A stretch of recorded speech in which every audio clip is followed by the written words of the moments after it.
Hello नमस्कार दोस्तों, स्वागत है आपका हमारे यूट्यूब चैनल लर्न एजुकेशन में। और आज हम अपनी इस वीडियो में दो या दो से अधिक समूहों के संयुक्त मान मध्य मान को ज्ञात करने की विधि पढ़ने वाले हैं। कभी कभी हमें आवश्यकता पड़ती है कि दो या दो से अधिक समूहों का अलग अलग मध्यमान ज्ञात होता है और उन समूहों में शामिल व्यक्तियों की संख्या पता होती है। लेकिन जब हम उन दोनों ही समूहों का सम्मिलित रूप से मिलाकर मध्यमान ज्ञात करना चाहते हैं तो उसे हम कैसे ज्ञात कर सकते हैं, इसी विधि का अध्ययन आज हम अपने इस वीडियो में करेंगे। बड़ा ही इम्पोर्टेंट है, इंटरेस्टिंग है, बहुत अच्छी जानकारी आपको इसमें मिलेगी। ठीक है, तो आइए समझते हैं कि कैसे हम दो या दो से अधिक समूहों के अलग अलग मध्यमानों को एक साथ मिलाकर संयुक्त रूप से किस प्रकार से मध्यमान ज्ञात करते हैं। ठीक है, तो उसके लिए हमारे पास एक सूत्र यहाँ पर दिया हुआ है। संयुक्त मध्यमान m कॉम्ब से दिखा सकते हैं और फार्मूला है n1 m1 plus n2 m2 plus dot dot dot, यानी कि और ni mi। ये डॉट डॉट डॉट का मतलब कि दो समूह हैं तो n1 m1 n2 m2, तीन है तो इसमें प्लस करके n3 m3 आ जाएगा, चार है तो m4 और n4 आ जाएगा, इस तरह से। ठीक है, जितने समूह हैं उतने ही हम यहाँ पे टर्म्स यहाँ पे लिख देंगे।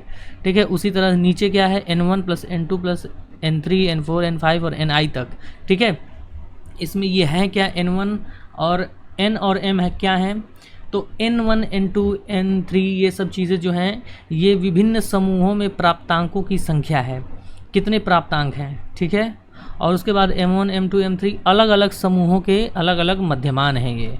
ठीक है, अब हमें जो प्रश्न जो न्यूमेरिकल हमें देता है परीक्षाओं में, उसको हम n1 m1 n2 m2 इत्यादि इन सभी को हम पहले प्रश्न के अनुसार मान निकाल लेते हैं और इस फार्मूले में रखते हैं, और रखने के बाद सरल करते हैं तो हमें संयुक्त मध्यमान प्राप्त हो जाता है।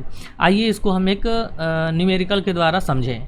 और ये न्यूमेरिकल आपका ये है, ये जो न्यूमेरिकल है ये 2022 में आया हुआ था, आप पेपर उठा के देख सकते हैं। उसमें जो है ये न्यूमेरिकल दिया हुआ है कि किसी परिदर्श में 80 छात्र और 120 छात्राएँ हैं, उनका मध्यमान क्रमशः 50 और 40 था, दोनों का संयुक्त मध्यमान ज्ञात कीजिए। ठीक है, तो इसमें एक चीज़ और पूछा था, संयुक्त मानक विचलन भी पूछा था, तो मैंने उसमें से, चूँकि अभी मानक विचलन जो है उसको हम अलग से अलग वीडियो में उसको देखेंगे, है ना। यहाँ पर संयुक्त मध्यमान उसका आधा प्रश्न जो है यहाँ पर मैंने आपको दे दिया है। ठीक है, तो किसी परिदर्श में 80 छात्र हैं, 80 और 120 छात्राएँ हैं, अर्थात यहाँ पर n1 और n2 का मान हमें दे दिया है। आइए इसको यहाँ पर हम लिख लेते हैं।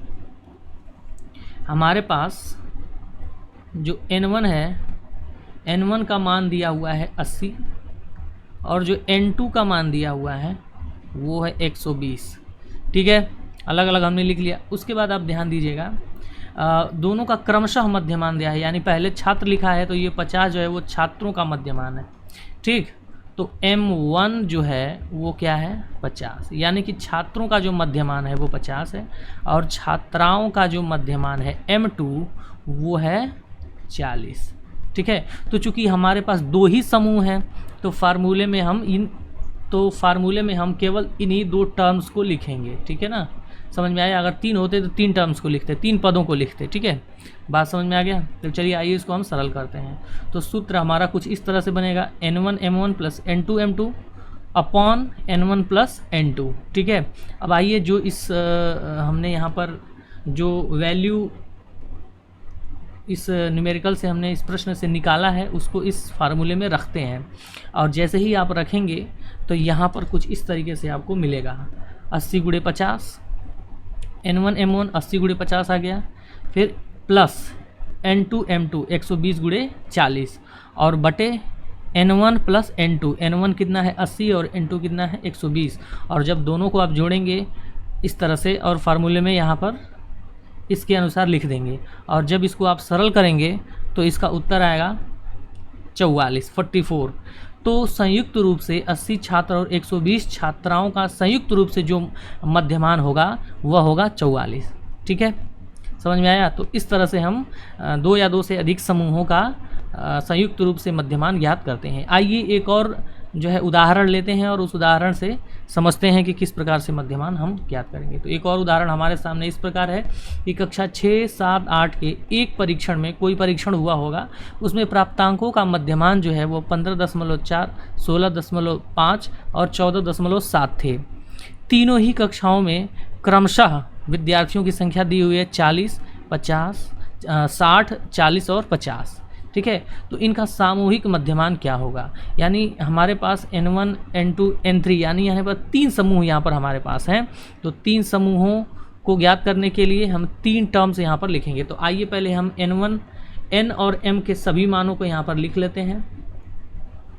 तो ध्यान दीजिए कि यहाँ पर हमारे पास जो N1 है वो कक्षा 6 के विद्यार्थी हैं और उसमें 60 विद्यार्थी हैं और इनका जो मध्यमान है वह 15.4 है। ठीक है, उसके बाद आप N2 की बात करें तो N2 में कुल 40 विद्यार्थी हैं, यानी कक्षा 7 के विद्यार्थियों को हमने N2 से दिखाया।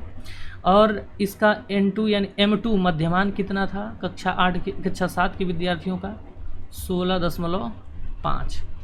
ठीक है, उसके बाद तीसरा समूह कक्षा 8 के विद्यार्थियों का है N3 और इसमें विद्यार्थियों की संख्या कितनी है तो 50 है।